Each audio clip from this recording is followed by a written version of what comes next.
ఈరోజు మిథున రాశి ఫలాలు. ఒక స్నేహితుడు లేదా స్నేహితురాలు మీ విశాలభావాలను, ఓర్పును పరీక్షించడం జరగవచ్చును.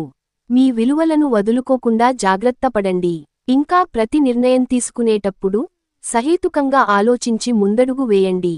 మీ యొక్క ఆర్థిక పరిస్థితి చాలా బాగుంటుంది. దీనితోపాటు మీరు మీ యొక్క రుణాలను వదిలించుకుంటారు. మీకు అదనంగా మిగిలిన సమయాన్ని పిల్లలతో గడపండి. మీ తత్వానికి వ్యతిరేకమైనా సరే ఈ పని చేయండి.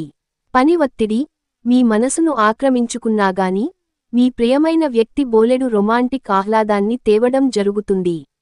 మీరు ఎదురు చూస్తున్న ప్రశంసలు, రివార్డ్లు వాయిదా పడినాయి కనుక మీరు నిరాశతో బాధపడతారు.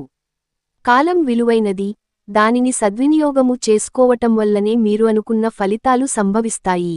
అయినప్పటికీ జీవితంలో వశ్యత, కుటుంబంతో సమయాన్ని గడపటం కూడా చాలా ముఖ్యము. ఇది మీరు అర్థం చేసుకోవాలి. మీ జీవిత భాగస్వామితో మీకున్న పాత మధురానుభూతులను గురించి మీ పాత మిత్రుడొకరు మీకు గుర్తు చేయవచ్చు. అదృష్ట సంఖ్య 2. అదృష్ట రంగు వెండి మరియు తెలుపు. చికిత్స ఒక విజయవంతమైన వృత్తి జీవితం కోసం దేవుని దయగా మీ జీవితంలోని సంఘటనలను అంగీకరించి నమ్రతను పెంచుకోండి.